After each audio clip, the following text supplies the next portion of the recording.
Dobroveče, gledate emisiju Srbija na vezi, ja sam Nada Vukilić. Ovo izdanje naše emisije otvaramo kratkim blokom vesti.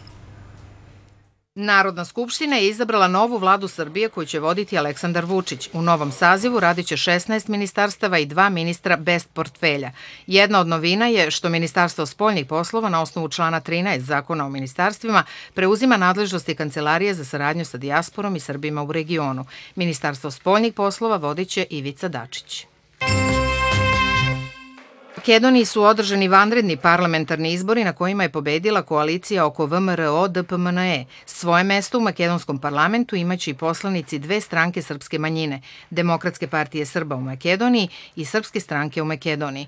Kao jedan od glavnih koalicijonih partnera, Demokratska partija Srba u Makedoniji, na čijem čelu je Ivan Stojiljković, dobila je većinsku podršku u svim mestima u Makedoniji gde žive Srbi. Prema rečima Stojiljkovića, ova stranka uzeće veće učešće u javnom i političkom životu Makedonije, pre svega u onom delu koji se tiče interesa srpske zajednice u ovoj zemlji.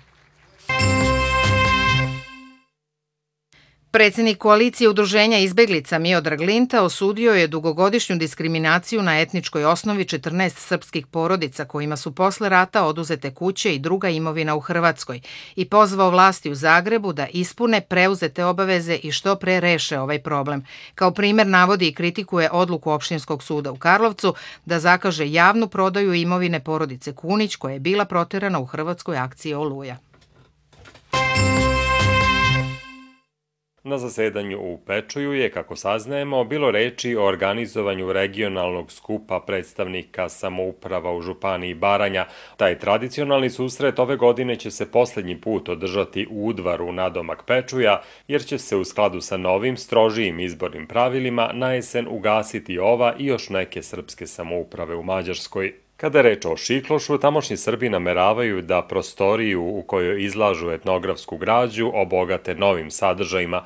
U takozvanoj Srpskoj sobi u gradskoj tvrđavi nalazi se etnografska zbirka iz Pomaza i stalna izložba koju je postavilo Pečujsko-Baranjsko srpsko udruženje.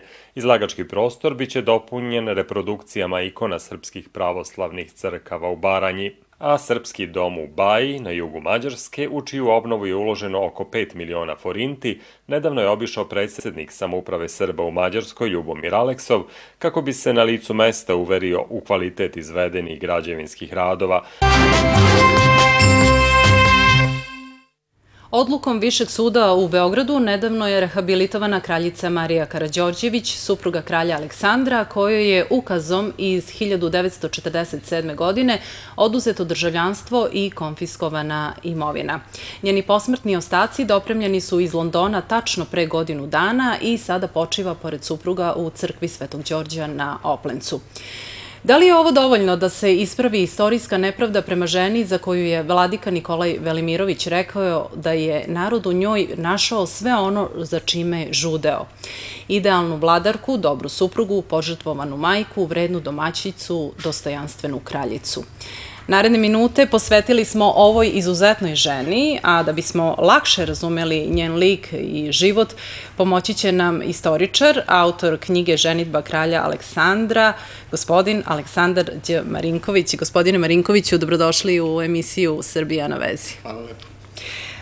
Rumunska princeza Marija postala je kraljica Srba, Hrvata i Slovenaca 6. juna 1922. godine. Recite nam, kakve su bile političke prilike tada u kraljevini Srba, Hrvata i Slovenaca i zašto je bilo važno da dobijemo baš princezu, odnosno buduću kraljicu sa rumunskog dvora?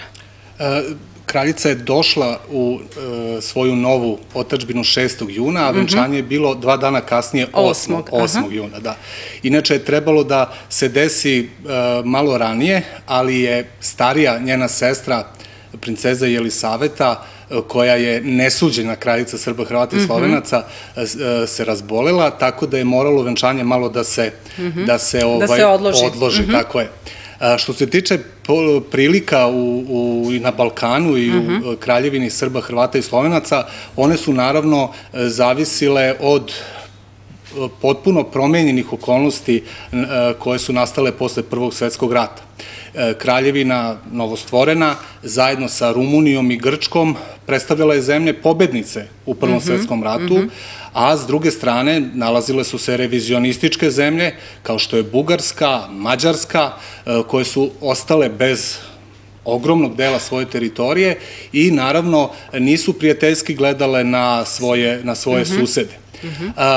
Izbor kralja Aleksandra i jugoslovenske vlade, kraljevske vlade, bio je ozbiljno sužen nakon Prvog svjetskog rata. Ne treba zaboraviti da su nestala carstva viševekovna, i rusko, i nemačko, i osmansko, i habsburško. Dakle, više nema toliko vladajućih kraljevskih porodica. Izbor je bio sužen. Tako je, i naravno da nije bilo u duhu tog vremena da se kralj ženi nekom nemačkom princezom, jel tako? Pre Prvog svjetskog rata postojala je ideja koja je bila u duhu srpske politike, oslonca na veliku slovensku pravoslavnu carevinu, i u januaru 1914. dakle one godine kada je započeo Prvi svetski rat, predsjednik vlade Pašić i tada prestolonaslednik, odnosno regent Aleksandar su posetili cara Nikolaja II. I tada je praktično dogovoreno da se careva ćerka Olga uda za srpskog prestolonaslednika. Jeste, ali onda znamo šta se desilo sa ruskom carskom porodicom, da je stradala, i mi smo dobili rumunsku princezu kao buduću kraljicu. Jeste, pregovori o tome počeli su praktično odmah po završetku Prvog svjetskog rata. Tadašnji otpravnik poslova jugoslovenske države u Bukureštu, Đorđe Nastasijević, dobio informaciju, odnosno kod njega se diskretno o budućoj kraljevoj ženidbi raspitivala žena načelnika štaba rumunske vojske. Dakle, ona je po svoj prilici, to se naravno na osnovu istorijskih izvora može i utvrditi, da je dobila zadatak od rumunske kraljice, koja se takođe zvala Marija. Da, zapravo provodačiše, da. Dobro, sad nam recite, ko je zapravo bila Marija Karađorđević? Kakva je ona bila? Šta ste istraživanjem o njoj otkrili? Pa, dakle, za razliku od Srba, koji su stvorili 3 moderne dinastije, naši susedi, Rumuni, Bugari i Grci, imali su, da kažemo, uvezene dinastije. Pa je ta i dinastija koja je vladala Rumunijom, Hohenzollern, Sigmaringen, nemačka dinastija, i otac naše kraljice Marije je, dakle, bio nemački princ koji je nasledio svoga strica, rumunskog kralja Karola, i, dakle, ona je pripadnik jedne takođe uvezene, odnosno nemačke dinastije, vladala je Rumunijom, koja je vladala Rumunijom u vreme kad je ta država stekla nezavisnost. Kraljica Marija je, dakle, odrastala na dvoru, bila je vaspitana uz engleske vaspitače. Kažu da je bila najpoželjnija udavača u Evropi toga vremena. A koji su njeni kvaliteti, njene osobine, to što je narod tako brzo zavoleo? Slika u javnosti koju je kraljica Marija ostavljala o sebi bila je pre svega njena skromnost, privrženost porodici, njena posvećenost humanitarnom radu, potreba da pomogne onima koji su ugroženi, i posebno je ona popularnost stekla nakon tragične smrti suprugove, kada je sa 3 malih sinova, maloletnih sinova, ostala, i onda je ogromnu popularnost stekla, jer su svi građani, podanici, pre svega Srbi, prema njoj imali jedno poštovanje, da, ali ona je to svakako zaslužila, jer se bavila i humanitarnim radom i tokom Prvog svetskog rata i Drugog, i bila je i nagrađena od predsjednika Francuske generala Charles de Gaulle upravo za svoj humanitarni rad, i da pomenemo da je govorila i srpski i slavila slavu, da je čak osnovala Jugoslovensku uniju za zaštitu dece i kasnije taj sadržaj ceo prenet u Ženevsku deklaraciju o zaštiti dece. Znači, jedna zaista izuzetna žena i vi ste naravno ove podatke izneli na osnovu svog istraživanja, a mi smo pronašli doktora Budimira Pavlovića koji je kao dečak imao priliku da upozna kraljicu Mariju. Doktora Pavlovića je posetio naš kolega Miroslav Karlica i napravio ovu priču. Primarius dr. Budimir Pavlović je kod nas jedini lekar koji je doktorirao istoriju medicine. Član je i istoimenog međunarodnog društva, a dugo vremena je bio i kustos Muzeja Srpskog lekarskog društva. Međutim, ono što je posebno zanimljivo jeste da je dr. Pavlović jedan od malobrojnih živih svedoka koji su imali priliku da budu često u društvu kraljice Marije, supruge srpskog i jugoslovenskog kralja Aleksandra Karađorđevića. Ja sam imao i prilike da je vidim i ja i brat. Kraljica se nije krila od ljudi. Ona je išla peške kroz Beograd, ona je vozila automobilom decu na Kalimegdan da se igraju. Gardijski oficir Boško Pavlović, Budimirov otac, bio je ordonans kod kraljice Marije. Upravo zahvaljujući toj činjenici i sam Budimir je još kao dete imao više prilika da bude u blizini kraljice. U Kraljevini Jugoslaviji svi oficiri su prema zaslugama čak i bili službovali u gardi jedno vreme. Tako da je moj otac kao gardijski oficir pratio kraljicu Mariju. On je bio glavni oficir koji je pratio kraljicu Mariju. Da, jer adjutanti su od slučaja do slučaja određivani. Znate, tako da je od aktivnih oficira uvijek je neko pratio kraljicu. S obzirom da je u to vreme bio dete, Budimir je o kraljici najviše slušao od svog oca. Poznata je njena vožnja automobilom od Dubrovnika do Splita. Kada je na pola puta srela ženu koja ide bosa, kaljavi nogu, a nosi preko ramena motiku. Stala je i ona je zamolila vozača, kraljicu Mariju, da može li da je odvede do kuće, jer kuća je usput na putu. Ona je primila usput i ta žena, po običaju, bila je ljubopitljiva i počela da interesuje se za nju. I kraljica je kazala da je kraljica. Onda je ona kazala, stanite, ne smem više da stanem u vaš auto. Ja sam ga isprljala, da ga ja prvo opere, pa posle da ona nije dala, nego ostavila nju u kući i ona otišla za Split. Kraljica Marija je najviše bila poznata kao humanitarni radnik. Pomagala je slabe i siromašne, naročito decu. Zanimljiva je i priča o gradnji paviljona Cvete Zuzorić na Kalemegdanu, gde je važan doprinos dala upravo sama kraljica Marija. Paviljon Cvete Zuzorić je u jedanput bio iscrpeo sve fondove za njegovo zidanje. Tada je predsjednica Kupa građana otišla kod kraljice i zamolila, ispričala šta je bilo i kraljica je svom adjutantu Antiću kazala, idite u moju kancelariju i iz fioke izvadite 2 miliona da donesite ovde. I oni su dali 2 miliona i paviljon Cveta Zuzorić je sazidan zahvaljujući kraljici Mariji. I to treba grad da zabeleži. Doktor Budimir Pavlović je već dugo u penziji, međutim i dalje je aktivan. Do sada je objavio 3 knjige o kraljici Mariji. Evo, profesor, doktor Pavlović je napisao 3 knjige, vi ste napisali knjigu Ženidba kralja Aleksandra, pa vas molim da nam nešto više kažete o samom tom događaju, znači o svadbi kralja Aleksandra i kraljice Marije i evo za početak da počnemo da je organizator bio Branislav Nušić. Tako je, Branislav Nušić je zbog svog položaja u Ministarstvu prosvete bio zadužen da vodi računa o svemu kada je organizacija svečanosti, a to je inače bio prvi praznik, prva prilika za Beograđane, za sve podanike jugoslovenskog kralja da proslave nešto tako veliko posle velikog rata, posle tolikih stradanja koje je Beograd doživeo. Dakle, tog juna 1922. godine u prestonicu jugoslovenske države slilo se hiljade i hiljade građana iz cele države. Naravno da je vlastima odgovaralo da predstave kako su i Slovenci i Hrvati svi bili oduševljeni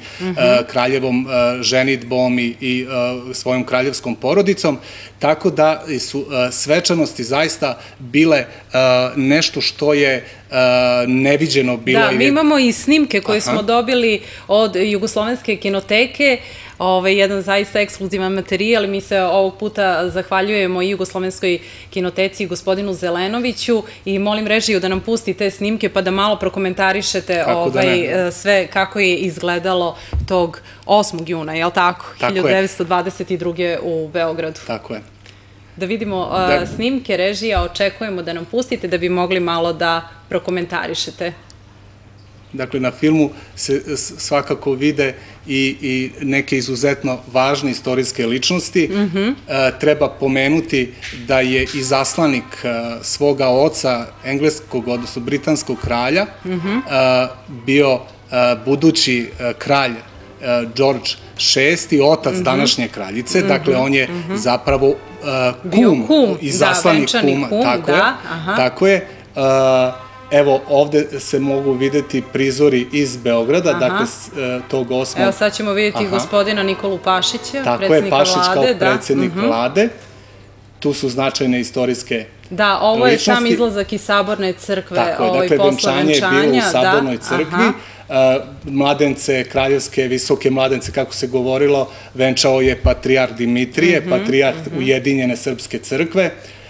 Narod je oduševljeno pozdravljao povorku koja je išla beogradskim ulicama. Kraljevski svadbeni ručak bio je u Starom dvoru sa tim mnogobrojnim zvanicama iz cele Evrope, iz kraljevskih porodica, iz savezničkih zemalja. Kraljevina SHS je posebno dobre odnose imala upravo sa Rumunijom i sa Čehoslovačkom republikom. Te tri zemlje činile su takozvanu malu Antantu. Da, evo ovde vidimo kako narod pozdravlja. Da li je ovo mesto sa koga se kraljica obratila narodu rečima "Ja vam od srca blagodarim"? To je bilo 2 večeri pre toga, kad je došla u Beograd. Izvedena je kompozicija našeg najznačajnijeg tada kompozitora Stanislava Biničkog, Pozdrav kraljevoj verenici, i kraljica prve... Kažu da je bilo 1200 članova hora, da li je moguće? Tako je. I prve reči koje je izgovorila svojim podanicima bile su "Blagodarim, ja vam od srca blagodarim". Da, i kaže da se tada stvorila ta ljubav između kraljice i naroda koja je zaista bila posvećena i tekako u svemu onome što je radila. Naravno, venčanicu je imala belu, a koje boje je bila ova haljina posle venčanja koju je obukla? Dakle, kako su novinari zabeležili. Jer je bitna i uloga novinara, da naglasimo iz tog vremena. Posebno se isticao novinar Politike, koji je pratio kralja i za vreme veritbe, izveštavao o tome. Naravno da je to bila glavna vest u novinama i kako je kraljica odevena. U jednom trenutku jednom reporteru, odnosno novinaru, je učinilo se da potpuno pred sobom vidi prabaku naše kraljice, pošto je radilo se o kraljici Viktoriji, da kraljica Marija zapravo podsjeća likom na kraljicu Viktoriju, najveću vladarku druge polovine 19. veka. Da, i sad nekako ove događaje znaju da prate i nekakvi veoma ružni momenti. Da li je tačno da je naša policija imala dojavu da je bio moguć atentat na kralja Aleksandra i tokom same svadbe? Kako da ne. Jugoslovenska država od početka imala neprijatelje. Na kralja Aleksandra je 21. u danu kad je trebalo da proglasi Vidovdanski ustav pokušan atentat. To je interesantno da je majka atentatora tog iz 21. Spasoja Stejića, zidarskog radnika, baš posle venčanja nekako uspela da dođe do kraljice Marije i od kraljice da dobije obećanje da nad njenim sinom neće biti izvršena smrtna kazna i pošto se kraljevska ne poriče, a kraljica je to obećala, njen suprug, kralj Aleksandar, je morao da to što je njegova supruga obećala da ispuni to obećanje. Dakle, onog ko je pokušao da ga ubije, on ga je pomilovao i taj čovek je do Drugog svjetskog rata bio u zatvoru, dakle nad njim nije izvršena smrtna kazna, ali je bio u zatvoru. I u vreme svadbenih svečanosti postojale su pretnje, do policije su dolazile takve informacije. Od istih onih organizatora koji su zapravo izvršili ubistvo u Marseju 34. Tako je, dakle, radilo se o takozvanim VMRovcima koji su spremali i tada takvu jednu akciju. Čak je ministar unutrašnjih poslova pretio kralju da će da podnese ostavku ako kralj ne bude vodio računa o svojoj bezbednosti, jer je kralj, to se pokazalo i u njegovim poslednjim danima, nije se obazirao na te pretnje, smatrao je da ne treba da njegov život, odnosno njegova delatnost zavisi od tih događaja. Da. Ovaj brak, rekli smo da jeste na neki način bio brak iz interesa, ali kasnije se rodila ljubav između kralja i kraljice. Iz ovog braka dobili su princa Petra, kasnije kralja Petra II. Karađorđevića, princa Tomislava i princa Andreja. I prinčevi su sve vreme silom prilika u rasejanju živeli i bili su okruženi svojim narodom i nikada nisu prekidali tu vezu, a o tome svedoči i govor princa Andreja na osveštenju manastira Nova Gračanica u Americi. Inače, ovaj video zapis dobili smo od autora filma Sada je vreme, Mirka Popadića i Mirka Vukilića iz Čikaga. Naravno i njima ovom prilikom zahvaljujemo na ustupljenom materijalu, pa da pogledamo. Princ Andrej je bio neobično pošten čovjek, odan Srbin, hrišćanin, Bogu odan. Na sahrani kralja Petra on je jedini došao iz familije Karađorđević i zato ga narod zavoleo. Zavoleo ga za osjećaj njegov koji je imao prema svome bratu, starijem bratu. I tu ga narod, hiljade ga naroda ga upoznalo i poslije će ga upoznati još više i više i više. On u gradnji manastira Gračanice od početka je dolazio da obilazi kopanja temelja. Narod mu je ponudio da bude kum manastira.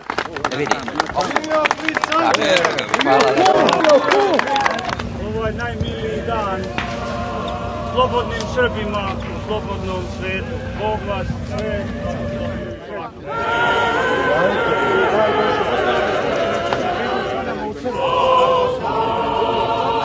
Does this monastery have meaning for the Serbian people in Yugoslavia? I don't think there's any doubt at all. It will show them that our beliefs in our church are very much alive here, and I hope it'll be a sign and give them an enormous amount of encouragement and will to not lose the faith, and that the days of freedom one day must come along. To je bio veličanstven skup Srba.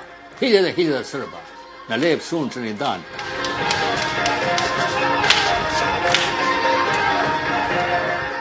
Folklorne grupe su čak igrali napolje. Uveličano, sa veseljem, sa odanošću prema svome princu.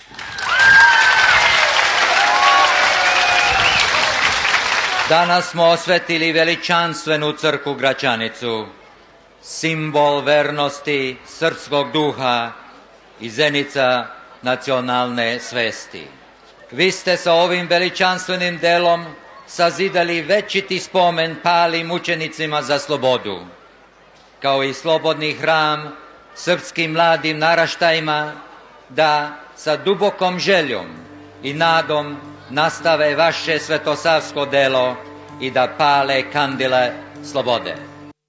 Posle života, kako rekao smo, silom prilika provedenog u izgnanstvu, kralj Petar II i njegova braća prinčevi Tomislav i Andrej sada počivaju pored svojih predaka u zadužbini svog dede kralja Petra I u crkvi Svetog Đorđa na Oplencu. Gospodine Marinkoviću, koliko je ovim činom i činom rehabilitacije kraljice Marije ispravljena, da kažem, istorijska nepravda prema svim Karađorđevićima? Kako da ne? Kraljevska porodica je nešto čime svi Srbi mogu zaista da budu ponosni. Još 2001. godine je ukinuto stavljanje van snage taj ukaz iz 1947. kojima je svim članovima kraljevske porodice oduzeto državljanstvo. 2001. dakle, taj ukaz više ne važi. 2011. je usvojen zakon o rehabilitaciji, tako da ovo što me pitate, što se desilo pre nekoliko dana, sama rehabilitacija nema pravni značaj, ali u svakom slučaju važno je svaki put naglasiti da kraljevska porodica ima izuzetno važno mesto u našoj istoriji i da u svakom slučaju treba da to mesto zauvek i zadrže. Gospodine Marinkoviću, puno vam hvala na ovom gostovanju, a ja sad predlažem, ostanite da zajedno pogledamo odlomak iz monodrame Povratak kraljice Marije Karađorđević, rediteljke i autorke Dragane Bošković. To je jedan trenutak kada ona poziva nekog od nadležnih da joj odobre da bude sahranjena pored kralja Aleksandra, i lik kraljice tumači Ljiljana Stjepanović. Da pogledamo zajedno. Ja sam? Jeste, ja sam zvala. Opet. Da. Ja vas potpuno razumem, ali, dragi gospodine, ja sam... Da, druže. Mislim da je već dovoljno vremena prošlo od mog zahteva da mi se odgovori. Mladi čoveče, ja ne mogu znati kada će se to dogoditi. Ja hoću da znam. Moje zdravlje je loše. Bdim čitave noći, gotovo svake noći. Da, naravno, to vas ne mora zanimati, ali... Znam, ali... Ja ne vidim zašto treba da vam objašnjavam, mladi čoveče. Ja sam sve to već navela u svom zahtevu. Moje je pravo, kao što je pravo svake žene, da bude sahranjena pored svoga muža. To vam je čudno. Vi ne mislite tako. I ta je želja ispunjena posle više od pola veka kada je iz Londona dopremljena i sahranjena kraj voljenog supruga na Oplencu. Umrla je u snu 22. juna 1961. godine. I kao što smo već govorili u prethodnom razgovoru, kraljica Marija je bila veliki humanista tokom Prvog svetskog rata, radila je i kao bolničarka. U narednoj priči serijala Veliki rat iza kulisa autorke Biljane Bojković vidjet ćete kako je funkcionisao srpski sanitet tokom rata.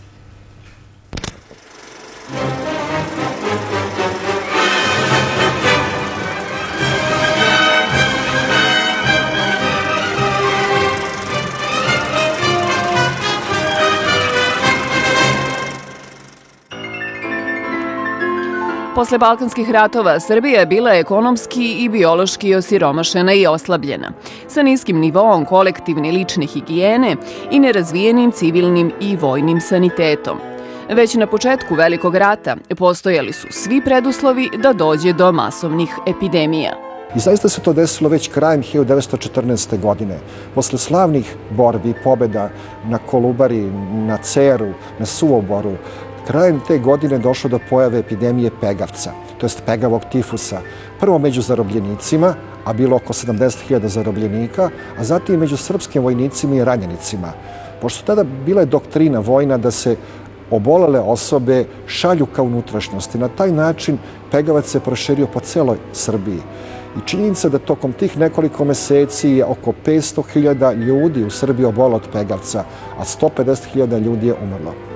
Prema rečima doktora Delića, srpski sanitet je u to vreme bio veoma slab. Brojao je samo 534 lekara, od kojih je 132 preminulo od pegavca. Problem je bio i to što srpski sanitet nije znao da pegavac prenose isključivo vaši. Tek u martu 1915. u Srbiju je došla britanska sanitetska misija, zahvaljujući kojoj je epidemija zaustavljena. Sprovedena je uništavanje vašljivosti kod ljudi na veoma jednostavan način pomoću pare u jednom posebnom uređaju koje podsjećaju na bure. Tako je to nazvano srpsko bure, a u Drugom svetskom ratu partizansko bure. I zaista su Englezi, pošto su znali način prenosa te infekcije, za 2-3 meseca uspeli da suzbiju epidemiju. U godini pre Solunskog fronta, zbog pojave drugih epidemija, intenziviran je rad srpskog vojnog saniteta i razvijene su vakcine protiv tifusa i kolere. I tokom te godine bilo je epidemije kolere sa 12.000 inficiranih osoba. Tokom prelaska Albanije pa i na Krfu bila je epidemija dizenterije. Tamo je Srbija imala oko 151.000 vojnika, ali 7.000 vojnika je umrlo zbog dizenterije i pothranjenosti. Naime, od 130.000 vojnika na Solunskom frontu, preko 50.000 srpskih vojnika imalo je malariju. Na Solunskom frontu u selu Dragomanci pored Bitolja osnovana je prva poljska bolnica u kojoj su radili istaknuti srpski hirurzi. Među njima je i utemeljivač srpske hirurgije i jedan od osnivača Medicinskog fakulteta u Beogradu, dr. Vojislav Subotić. On je prvi lekar koji je uspešno primenio metod reparacije krvnog suda i osmislio šinu za imobilizaciju butne kosti. Dr. Brane Dimitrijević kaže da su u tom periodu srpski lekari bili pioniri u mnogim oblastima. Prvi lekar koji je tvrdio da je saradnja zubara i hirurga neophodna kada se leče povrede lica i vilice bio je srpski stomatolog Atanasije Puljo. On je osmislio takozvani balkanski metod koji je doprineo razvoju rekonstruktivne hirurgije. To je taj princip od unutra put spolja. Znači, prvo se mora zbrinuti skelet lica, pa onda posle toga obrada mekih kivata. To pre toga niko tako gromoglasno i na osnovu tolikog broja slučajeva nije izgovorio. U čast doktora Atanasije Pulje postavljena je spomen ploča na kući u kojoj je živeo, a Zemunska ulica u kojoj je rođen nosi njegovo ime. 28. aprila 1918. godine u tvrđavi Terezin u Češkoj preminuo je član Mlade Bosne Gavrilo Princip, osuđen za ubistvo austrougarskog prestolonaslednika Ferdinanda i njegove supruge Sofije.